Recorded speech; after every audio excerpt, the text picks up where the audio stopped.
Thank you, Mike, the Kalani report. Now we welcome our guest, Ian Hernon, of the political editor of the Tribune magazine, author of several books.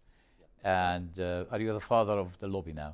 The oldest? Allegedly, yeah. Yeah, well, the oldest, I'm the oldest. They're in Westminster. Thank you very much. The crisis with Russia, extensively covered by our people. I'm specifically talking about a row, or is it a row, within the Labour Party, because Corbyn was taking a soft stand and the backbenchers taking a hard stand? Yes, I mean, to be frank, Jeremy Corbyn's response was pathetic. We understand why he feels he has to, if not defend Russia, but at least turn a blind eye to what is clearly a terrorist outrage on British soil. But he also broke a parliamentary rule, not quite a rule, but a habit, a norm. When he wanted to score political party point, he said the cuts in the diplomatic service. It's unprecedented. Yes, it was. His timing was appalling, particularly as people were still going around looking for deadly substances in Salisbury. There are valid political points that he could have made and will make. For example, under a Tory government, our defence capability is the lowest and the puniest in 35 years. Yeah, but he didn't choose this one. No. In fact, that was chosen by a Tory backbencher. That's right. Yeah. And the irony is that Labour governments have a long, proud history of being very strong on defence. Maybe talking softly, well, but there was 12 military interventions under Tony Blair. Yes, and he won every one of them. Well, that's a question over there. Actually, by the way, speaking of Iraq, if Putin's Litvinenko and poisoning became his albatross, has the dodgy dossier of Blair and Campbell and the weapons of mass destruction become actually our albatross? Well, I think this is the point that Corbyn was trying to get at, but he put it very, very badly. I can't really see any comparison. Right, okay. Now, really important questions for our viewers, because you wrote a book about the Blair era of the Labour Party, or observer of the Labour Party. Are the Blairite trend, Tony Blair people who actually were stabbing Corbyn in the back yesterday, are they staging a coup to come back? It may well happen. I doubt it, because whatever you call them, whether you call them New Labour, Blairites, moderates, or the right wing of the party, they've had two goes. They've had two pops at Jeremy Corbyn, and each time it came to nothing. So I cannot see a realistic coup happening in the next year or two. Possibly when we get the final deal on Brexit in, a year's time. Maybe then, but not now. Well, the good point here to take a break and observe what's going to happen within the Labour Party. See you after the break.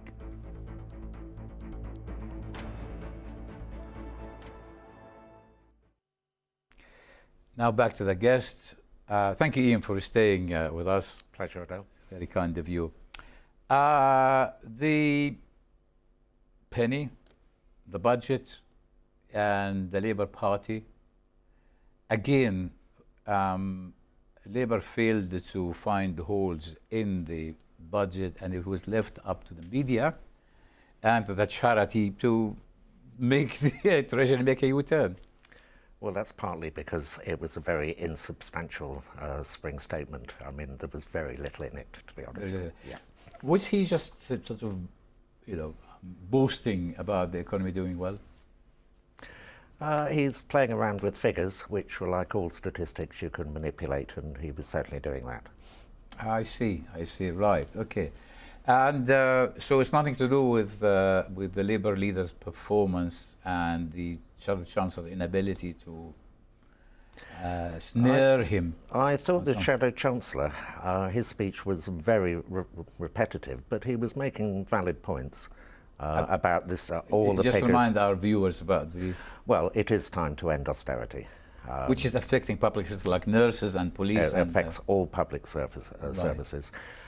Most people in the public service have effectively had a wage freeze since 2008. And the inflation going up. With inflation now going up, marching steadily upwards, what is it, 4% now, depending on which set of figures you take.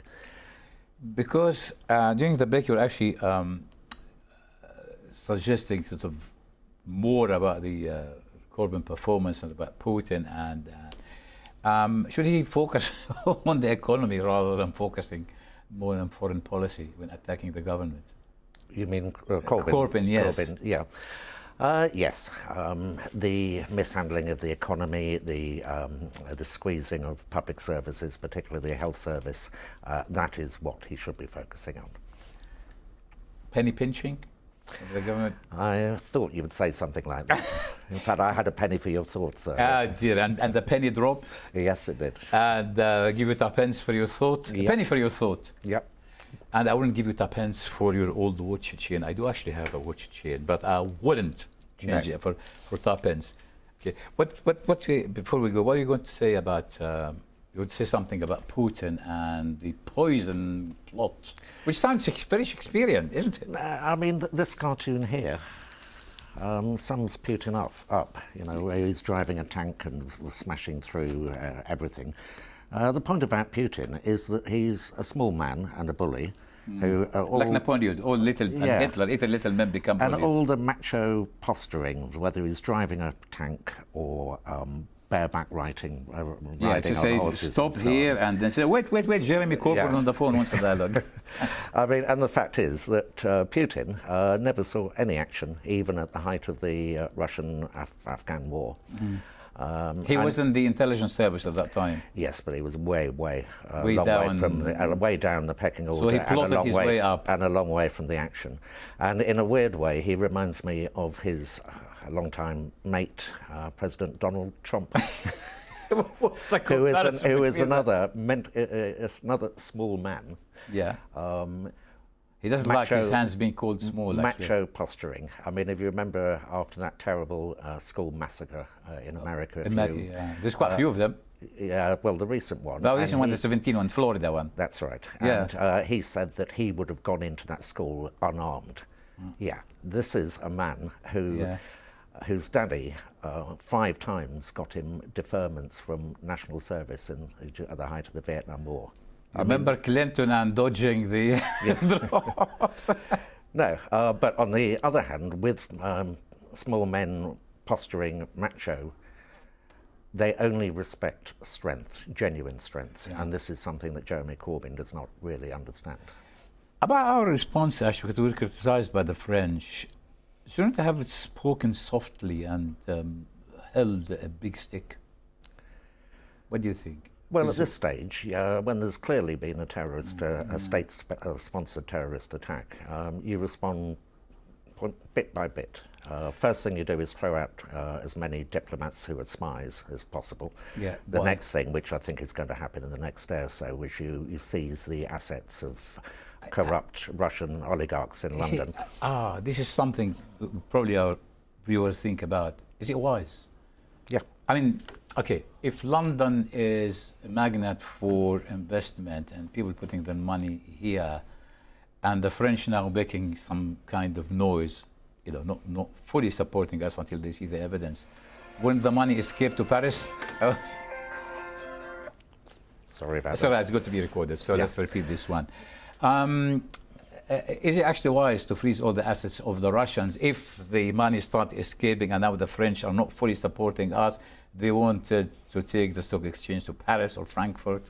There's nothing wrong. In fact, it's to the good to have a lot of money being invested in the City of London. I know, but what we're talking about is crooked, corrupt money laundering. I just wonder how many of world leaders and politicians are actually don't fit this description, but their money's here. Yeah, well, okay, we'll start with a few, and, you know, it will take a few billion here and there and put it in the NHS. You should, now you're like Boris wants to put the 350 million. How much would put in from the... Well, we could let Putin pay for the NHS, yeah. You can put it in the NHS. Yeah, that's not party policy at the moment. I see. Finally, I want to talk about sort of the Ken Dodd, the comedian. Anything special about him except he went on until he was 90? Well, he was a great British institution, particularly in the north of England, and he represented the old traditions of music hall and end-of-pier shows, and he was well loved for giving a lot of people a lot of pleasure. Personally, I could never get him. Even as a kid, he left me cold. But he was loved by millions, and good luck to him, wherever he is now. You may very well say that, but I can possibly comment. And thank you very much for coming. He's tuppence your fees for attending the program. Thank you very much. We thank Ian Hernon very much, the author and the political editor. Can I spend it all at once? No, not all at once, of course. It's austerity. Yeah. Okay. That's all what we have this week. Thank you very much, and see you next week. أعزائي المشاهدين، هذا كل ما لدينا، ونراكم الأسبوع القادم. لا تنسوا تتابعونا على الفيسبوك وعلى التويتر @Adel Darwish، الفيسبوك من لندن. إلى اللقاء.